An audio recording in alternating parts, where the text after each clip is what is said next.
Olá, alunos! Hoje vamos falar sobre uma das questões filosóficas mais importantes, que é a questão da morte. A filosofia, como se sabe, é um dos saberes humanos, que surge da necessidade de dar determinadas respostas a questões que afligem a natureza humana. Diante do desconhecido, o ser humano tem a necessidade de encontrar respostas que possam indicar um sentido para a sua existência. São essas tentativas de respostas para essas questões que fazem com que surjam os diferentes tipos de conhecimentos, como, por exemplo, o próprio conhecimento filosófico, mas também o conhecimento religioso e o conhecimento científico.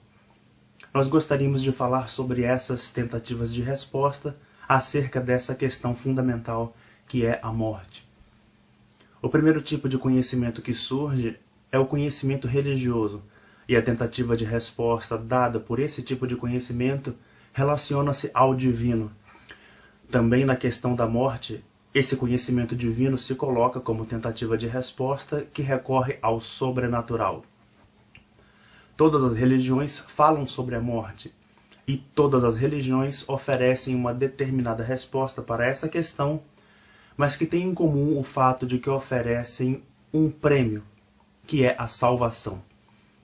Todas as religiões falam sobre a vida após a morte e a possibilidade, portanto, de que podemos nos salvar desse acontecimento terrível que é a morte. Nenhuma religião deixa de falar acerca desse tema e é talvez o grande atrativo das religiões, esse prêmio que é oferecido, que é a vida após a morte. A filosofia também fala acerca desse tema, obviamente, mas para a filosofia não existe vida após a morte, ou pelo menos não é um tema que é tratado de maneira tão segura, de maneira tão específica como é o caso da religião. A filosofia fala sobretudo sobre a morte existencial. Você tem a morte biológica, a qual não é necessário entrar em detalhes, que é quando o nosso corpo para de funcionar. A morte existencial seria aquela morte que nós vivemos em vida, ou seja, o que seria essa morte existencial? Seria a vida sem sentido, a vida que não vale a pena ser vivida, uma vida na qual você perde a dignidade de viver, perde os seus valores e vive com medo. A morte existencial seria justamente aquela na qual você perde a capacidade, que é a capacidade central dos seres humanos, a capacidade de criar.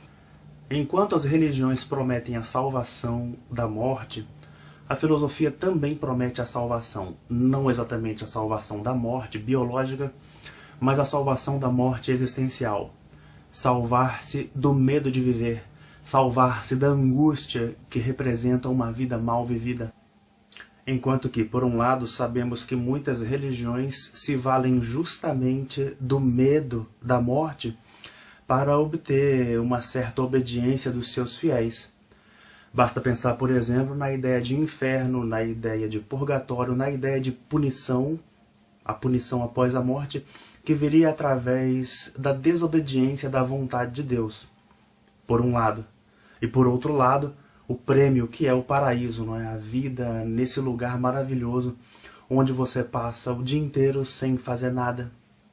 Existem inúmeros filósofos que falam acerca dessa questão da morte e a questão da vida que vale a pena ser vivida. Um exemplo de filósofo que fala acerca disso é um filósofo sobre o qual nós não poderíamos deixar de falar, que é Sócrates.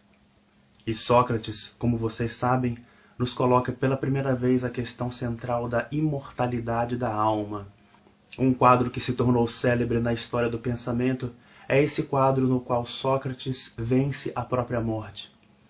Enquanto seus discípulos choram e se lamentam pelo fato de ele ter sido condenado à morte e tentam convencê-lo a voltar atrás, o próprio Sócrates não se importa com isso e encara esse momento com serenidade.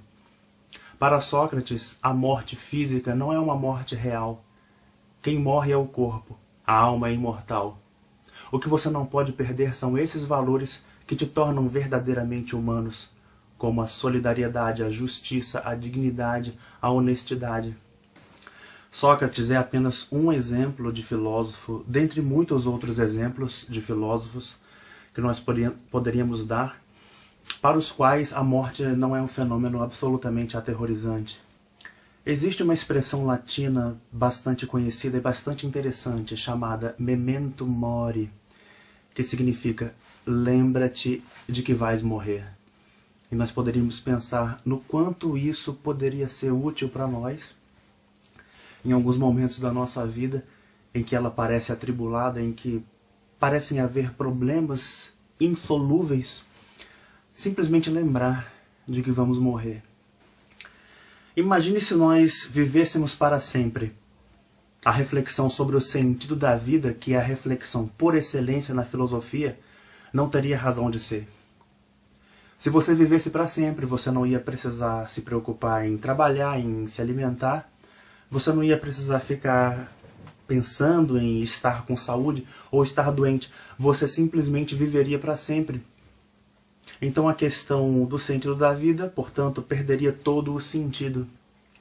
É justamente pelo fato de que morremos, de que a nossa vida não é eterna, é por esse fato que a vida ganha sentido e a reflexão sobre o sentido da vida acaba se impondo. É essa contraposição entre vida e morte, essa luta entre os contrários, que nos permite, então, nos debruçarmos sobre essa reflexão tão importante para a filosofia. É a morte que dá sentido à vida, o fato de que ela não é eterna. E quando nós falamos acerca dessa questão do sentido da vida, parece algo bastante abstrato, parece algo difícil de ser alcançado de forma concreta. Mas, na verdade, trata-se de algo bem preciso.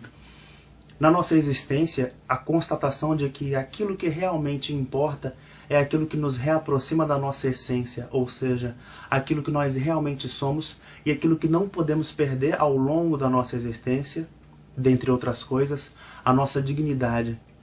Diante da morte, o ter se torna absolutamente sem importância. E o ser, aquilo que nós realmente somos, e a descoberta desse ser é que se torna de grande valia.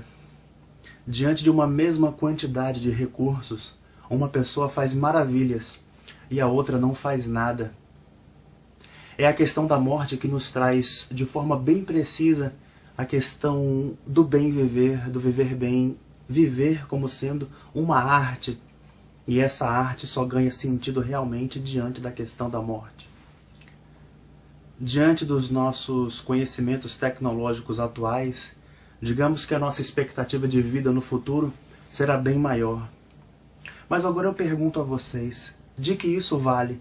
De que vale ter uma vida mais longa se essa vida não faz sentido, se ela não tem uma razão de ser? E aí nós estaríamos falando simplesmente sobre a questão da quantidade e não da qualidade. Existe algo que o homem realmente é, e esse algo é o seu ser, a sua essência. E o outro algo, que é o seu corpo, a sua matéria, isso sim é passageiro. Se aquilo que você realmente é imortal, a morte viria justamente da identificação com aquilo que é passageiro, ou seja, o seu corpo.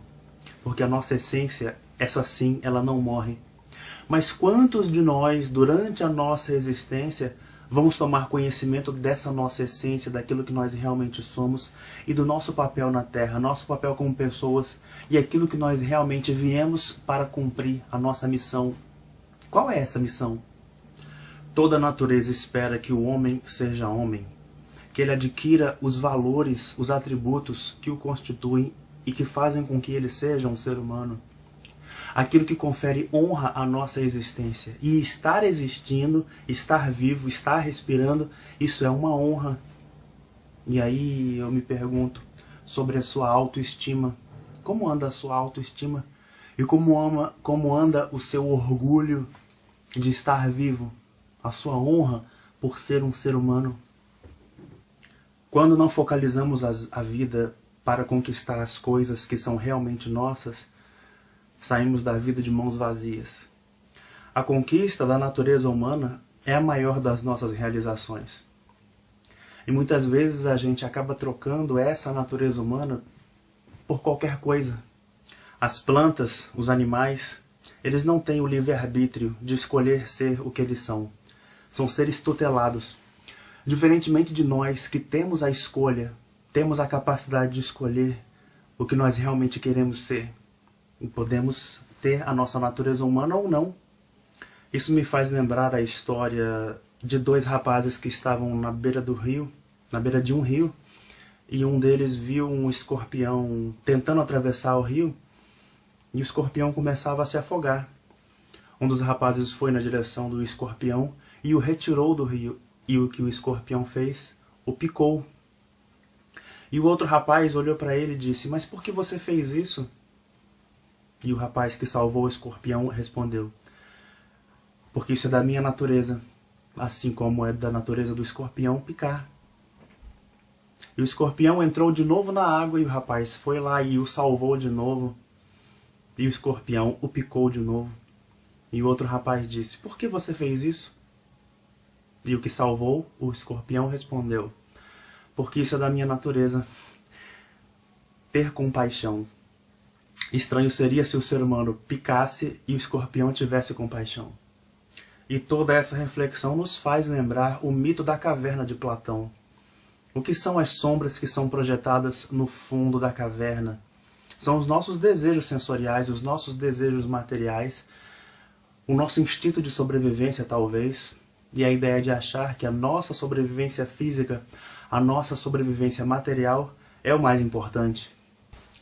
A tradição egípcia tem uma forma muito bonita de falar acerca desse mistério da morte. A deusa da justiça recebia a alma do morto e colocava o coração do morto numa balança, uma balança que tinha 2 pratos. Num dos pratos, o coração do morto, e no outro, a pena que ela retirava da sua cabeça. Se o coração do morto fosse mais leve do que a pluma, ele subia e ia em direção ao céu. Se o coração, por outro lado, fosse mais pesado, ele descia em direção ao mundo material. E agora a gente pode pensar: o que faria com que um coração fosse mais pesado do que uma pluma? Aquele carro que você quase conseguiu, aquele apartamento que você quase comprou. Vamos pensar sobre isso? O que nos prende ao mundo material? Se as coisas que você mais deseja são coisas que te prendem ao mundo material, o coração desce e é nessa direção que ele vai. E aí continua o processo de reencarnação. Você vai ficar sempre preso àquilo onde você acredita que vai encontrar o que você deseja, ou seja, no mundo material. Agora, se um coração pesa menos do que uma pluma, se ele é mais leve do que uma pluma, o que será que tem lá dentro? Justiça pesa? Compaixão pesa? Honestidade pesa? Bom, pessoal, resumindo e finalizando a reflexão da filosofia acerca da morte, é muito mais uma reflexão sobre a vida, sobre o modo como nós deveríamos viver, sobre o que faz com que a vida faça sentido, o que é a existência autêntica, muito mais do que a própria morte como fenômeno biológico, é saber que, na verdade, nós não morremos, que nós podemos ultrapassar a morte.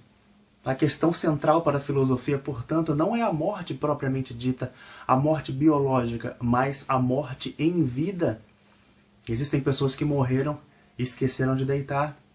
Existem pessoas que vivem uma existência sem sentido, que não vivem, simplesmente existem, como plantas, como animais.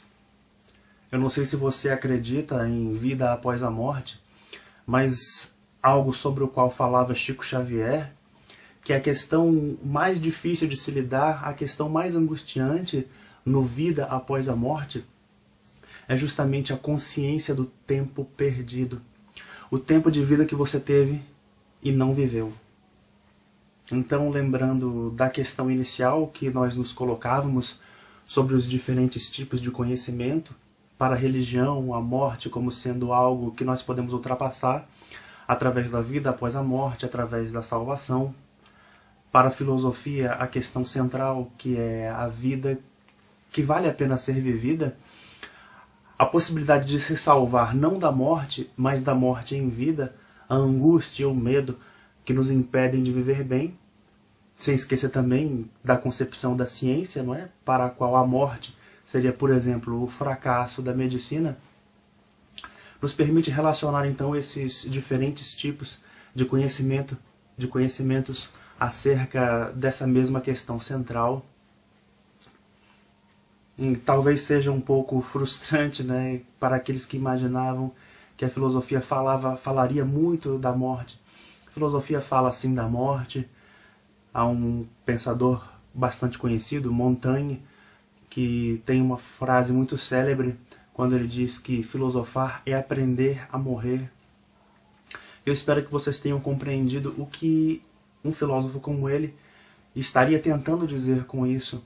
O fato de que a nossa existência é finita, que ela tem uma limitação, mas que é justamente essa limitação que nos coloca como questão central, da qual nós não podemos fugir, o que faz com que a vida valha a pena, a conquista da natureza humana, da nossa verdadeira dignidade, e que não basta viver muitos anos, o que importa é viver bem.